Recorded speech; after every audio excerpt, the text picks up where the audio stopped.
The bomb's predicting that we're going to get a really wet spring and summer. Unfortunately, that means for us we're probably going to get another flood. I'm really hoping not, but we are preparing for the worst case. I've been flogging my guts out for the last 5-6 weeks trying to prepare for this next one. I've made a lot of good headway, and I think we're in a pretty good situation now. The three main overarching themes that I've been trying to do is secure my utilities, secure my animals, and secure an escape path.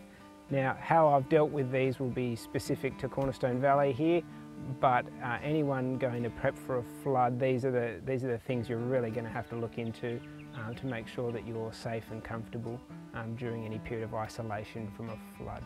So,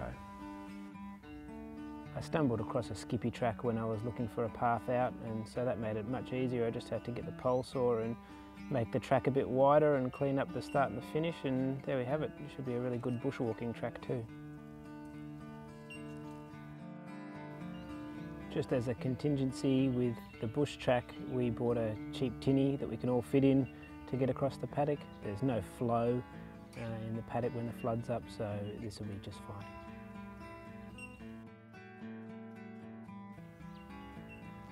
Really, the biggest part of this flood preparation for us was moving the solar batteries and the inverter.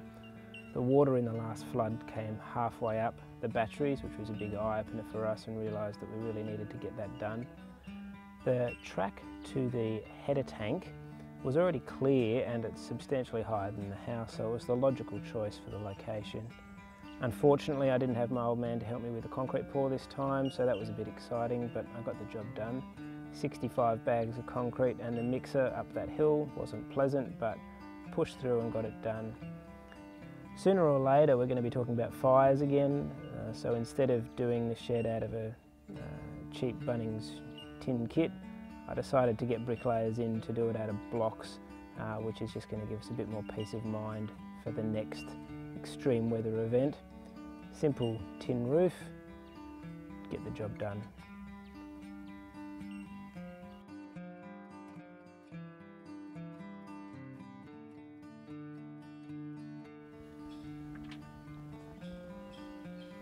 The electricians have done an awesome job.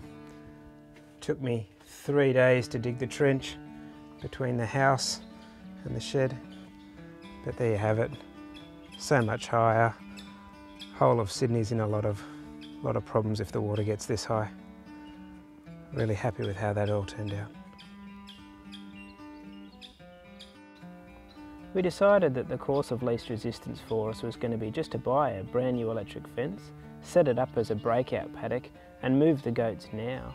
Instead of waiting for when the rain starts to fall and stressing about moving them, we'll just put them in there. So they're happy, they've got lots of feed, they're on higher ground, and even if it gets a bit pear-shaped later on, we can move them up even higher really easily, so that's a good win.